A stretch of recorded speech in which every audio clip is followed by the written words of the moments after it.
सबको जय मसीह की। मैं पास्टर राजीव मसीह। सब कैसे मेरे जीजो, फिर से हम आपके पास आए एक विषय लेके छोटी सी प्रार्थना करेंगे, फिर विषय में जाएंगे। आइए आंखें बंद कर प्रार्थना करें। धन्यवाद करते प्रभु, जो भी विषय आपने दिया है प्रभु, इस विषय को आप सुनना और ग्रहण करना मांगते यीशु मसीह के नाम से, आमीन।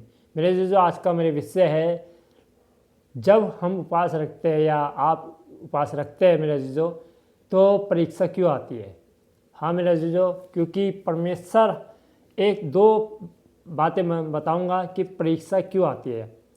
जब हम परमेश्वर में बढ़ते हैं, परमेश्वर के वचन में बढ़ते हैं, तो क्या है, शैतान क्या है, हमें बढ़ने नहीं देता। वो नहीं चाहता कि हमें आशीष मिले, वो नहीं चाहता कि हम उन्नति करें, हमें ब्लेसिंग मिले और हम आज़ाद हो।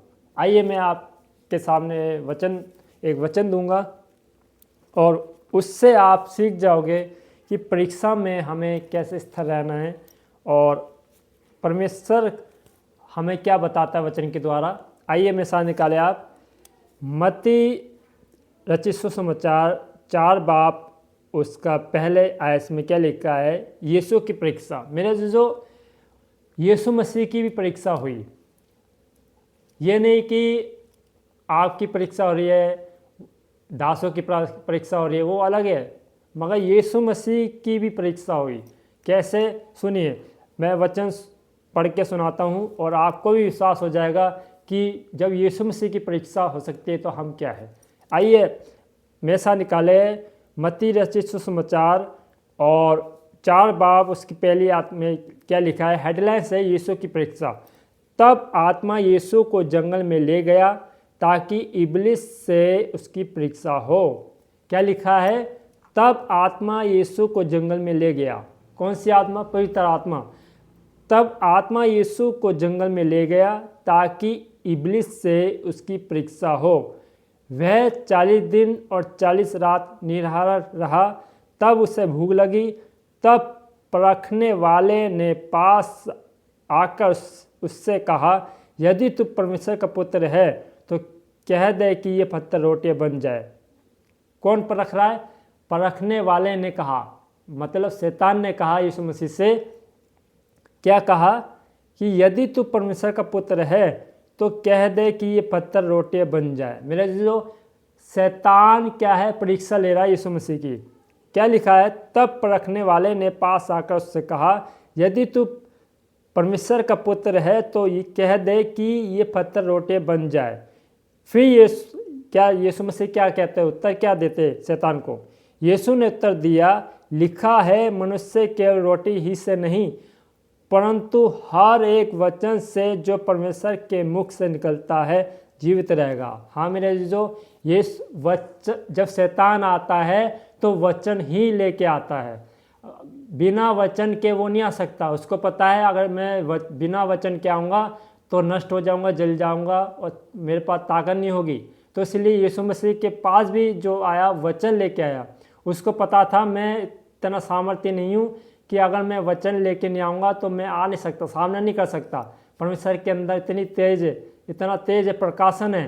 तो उसने क्या किया, उसका दिमाग चला शैतान का, तो वचन ही लेके आया। उसको पता था मैं एक ही जरिए से पहुँच सकता हूँ यीशु मसीह के पास, क्या है, वचन। उसने वचन लेके आया, वचन से प्रश्न पूछ रहा है तो उत्तर यीशु मसीह क्या दे रहे, वचन के द्वारा। क्या लिखा है, फिर से मैं पढ़ूंगा 3री आयत। तब परखने वाले ने पास आकर उससे कहा, यदि तू परमेश्वर का पुत्र है तो कह दे कि ये पत्थर रोटी बन जाए। यीशु ने उत्तर दिया, लिखा है, मनुष्य केवल रोटी ही से नहीं परंतु हर एक वचन से जो परमेश्वर के मुख से निकलता है जीवित रहेगा। तब इब्लिस उससे पवित्र नगर में ले गया और मंदिर के कंगूर पर खड़ा किया और उससे कहा, यदि तू परमेश्वर का पुत्र है तो अपने आप को नीचे गिरा दे, क्योंकि लिखा है, वह तेरे विषय में अपने स्वर्गदूतों को आज्ञा देगा और वह तुझे हाथों उठा लेंगे, कहीं ऐसा न हो कि तेरे पाँव में पत्थर से ठेस लगे। मेरे जो आज शैतान क्या हमारे मन में डालता है, सुसाइड थॉट डालता है कि देख सुसाइड कर ले, ऐसा कर ले, देख तुझे कुछ नहीं होगा, परमेश्वर तेरे साथ है। तो क्या है, यीशु मसीह से ये शैतान ने क्या किया, कंगूर से ऊपर से गिरा दे, देख तुझे कुछ नहीं होगी, चोट नहीं होगी, हानि नहीं होगी। मगर क्या है, फिर यीशु मसीह क्या उत्तर दे रहे हैं? यीशु ने उत्तर उनसे कहा, ये भी लिखा है, तू प्रभु अपने परमेश्वर की परीक्षा ना कर। फिर इब्लिस उसे एक बहुत ऊंचे पहाड़ पर ले गया और सारे जगत के राज्य उसका वैभव दिखाकर उससे कहा, यदि तू गिरकर मुझे प्रणाम करे तो मैं ये सब कुछ तुझे दे दूंगा। तब यीशु ने उससे कहा, हे शैतान, दूर हो जा, क्योंकि लिखा है, तू प्रभु अपने परमेश्वर को प्रणाम कर और केवल उसी की उपासना कर। तब शैतान उसके पास से चला गया और देखो, स्वर्गदूत आकर उसकी सेवा करने लगे। वचन के पढ़े जाने में आशीष बरकत है। मेरे जीजो, आज शैतान परीक्षा क्या करता है? बीमारी लेके आता है। आज शैतान हमारे क्या है, हमारी टेंशन लेके आता है। देख, तू परमेश्वर को छोड़ दे, तू खुदा को ज़्यादा मानना है, इसलिए तेरी तबीयत खराब हो रही है, बीमारी हो रही है। इसलिए अगर तू पहले तो कितना अच्छा था, जब तू प्रार्थना नहीं करता था, मौज मस्ती करता था, क्या दिक्कत तेरे पे आती थी? नहीं आती थी। आज तू वचन पढ़ रहा है तो दिक्कत बढ़ रही है। तो ऐसे क्या है, कल्पनाएं क्या है, शैतान लेके आता है। तो आप क्या करना है, क्योंकि वचन में लिखा है, यीशु मसीह ने कहा है, लिखा है, मनुष्य केवल रोटी से नहीं, उसके मुख से जो वचन निकलते जीवित रहेगा।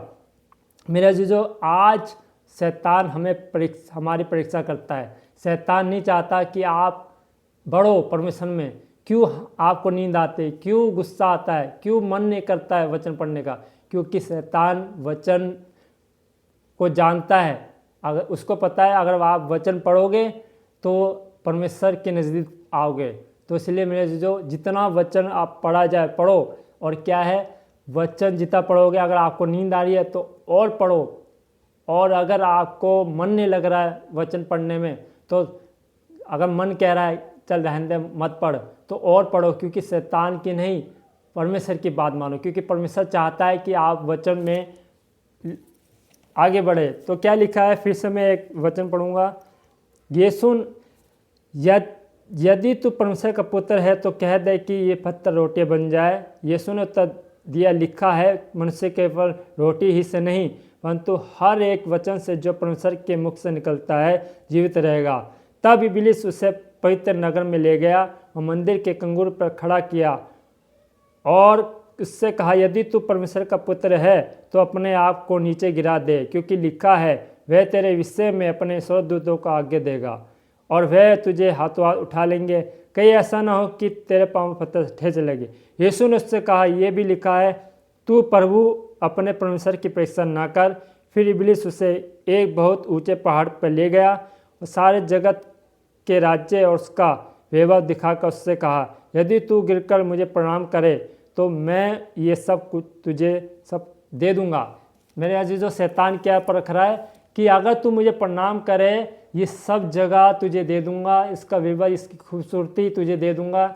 अगर हमारे पास शैतान ये लेके आता है, खूबसूरत चीज़ें लेके आता है। अगर हमारे पास हमें मकान की ज़रूरत है, मकान लेके आएगा। अगर रिश्ते के लिए ज़रूरत है, मैरिज के लिए ज़रूरत है, तो अच्छे रिश्ते आएगा, लेके आएगा। तो हम क्या गिर जाएंगे, अरे इतना अच्छा रिश्ता अगर हम कर लेंगे तो फंस जाएंगे मेरे जो। और अगर कोई क्या है मकान खरीद लेंगे तो क्या है, जब पता लगेगा कि वो ये मकान तो बिकने वाला है, तो क्या है, हम शैतान की बातों में आके फंस जाएंगे। तो क्या है, ये शैतान क्या कहता है, मुझे प्रणाम कर तो ये सब कुछ दे दूंगा।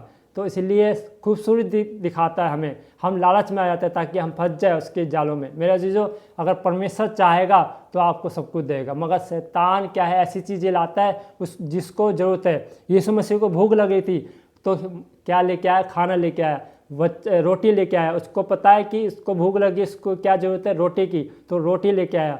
अगर आप उपवास में, तो आप ये ध्यान रखना, आपको ज़्यादा भूख लगती है, अरे मुझे भूख लग रही है, तो आप रुका नहीं जाता, तो शैतान आपके मन में डालता है, अरे खाना खा ले, कोई बात नहीं, कल रख लियो उपवास, चाहे आप 40 दिन का, चाहे अरे कोई बात नहीं, एक रोटी से कुछ नहीं होता, फाज नहीं टूटता।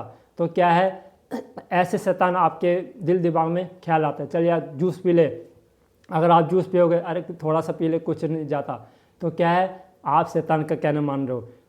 क्योंकि वचन क्या लेके आया, रोटी लेके आया। शैतान को पता था कि परमेश्वर यीशु मसीह को भूख लग रही है, तो वही रोटी लेके आया कि उसको पता है अगर मैं मेरे कहने से ही इसके पास सामर्थ्य है और अगर ये बना देगा तो क्या है मेरी बड़ाई हो जाएगी। मेरे जो परमेश्वर की बड़ाई करनी है, शैतान की नहीं। अगर शैतान का आपने थोड़ा सा भी कहना माना तो यकीन फंस जाओगे। इसलिए यीशु मसीह ने कहा, लिखा है मनुष्य केवल रोटी से नहीं उसके मुख से जो वचन निकलते पूरा होगा। हाँ मेरे जीजो, उसके वचन को फॉलो करना है। अगर परमेश्वर वचन के पढ़े जाने में आशीष बरकत ठहरे, और अगर परमेश्वर आपको मना कर रहा है कुछ चीज़ तो उसको ना करें। उपवास में आप है और अगर शैतान आपको अलग अलग चीज़ें दिखा रहा है तो क्या है उससे अलग हो जाइए। मोबाइल चला रहे तो क्या है कोई भी अगर ऐसी चीज़ आ जाती है, जोक्स आ जाते हैं या कोई भी ऐसी चीज़ आ जाती है जो आपको पसंद है, सॉन्ग आ जाते हैं तो उसको हटा दीजिए। पहली बात उसको फ़ोन से दूर रहिए। और अगर आप गाने सुनने हैं, मसीह के गाने सुनने हैं, परमेश्वर के वचन सुनने हैं तो वो बात अलग है। गवाही देख रहे और प्रार्थना सुनने तो वो बात अलग है। मगर क्या है शैतान धीरे धीरे देखेगा, अरे ये तो अकेला है, इसको कैसे फंसाऊं, तो क्या है वो अलग चीज़ें लेके आएगा। तो इसलिए मेरे जो परमेश्वर आपके साथ है, इसलिए परीक्षा में स्थिर है। और आइए मैं प्रार्थना करता हूँ, परमेश्वर आपके साथ है, परमेश्वर आप में है। आइए मैं प्रार्थना करता हूँ, आपने उपवास रखे, परमेश्वर आपके पास को ग्रहण कर रहा है। आइए मैं प्रार्थना करता हूँ। धन्यवाद करते प्रभु जो भी आपने विषय दिया है प्रभु, ये परीक्षा में स्थिर रहा है प्रभु। जैसे शैतान आपके पास आया परीक्षा में, जब हम उपवास रखते हैं प्रभु तो परीक्षा क्यों आती है प्रभु? हाँ प्रभु, परीक्षा जरूर आती है प्रभु। और इनके जीवन में कार्य करना, हम घटे और आप बढ़े, मांगती यीशु मसीह के नाम से, आमीन। और मेरे जीजो, एक परीक्षा यीशु मसीह लाते हैं, परमेश्वर यीशु मसीह पवित्र आत्मा लाती है ताकि हम स्थिर रहे, मजबूत बने। मेरे जीजो, परीक्षा क्यों आती है? हमें मजबूत बनाने के लिए। और एक परीक्षा ये आती है जो शैतान लेके आता है। शैतान से क्या लिखा है? परीक्षा परखा शैतान ने, क्या है? ताकि इब्लिस से उससे परीक्षा हो। पवित्र आत्मा जंगल में ले गया, इब्लिस से क्या कराए? फाइट कराई। मेरे अजीजों, जब हम उपवास रखते हैं तो हमारी फाइट कराता है पवित्र आत्मा, ताकि हम मजबूत हो, ताकि हम सीखें लड़ना, ताकि हम वचन में बढ़ना सीखें। और जब हमारी परीक्षा होती है तो समझ लो परमेश्वर हमें सामर्थ्य देने जाता है। जब हम उपवास रखते हैं तो क्या है? हम मजबूत होते हैं। जब हम उपवास रखते हैं तो परमेश्वर हमको स्वर्गदूत देता है, डिवाइन हेल्पर देता है। हाँ मेरे अजीजों, परमेश्वर सहायक देता है। मजबूत बने और डरे नहीं, परमेश्वर आपके साथ है। God bless you. और परमेश्वर में बने रहे, वचन में बने रहे।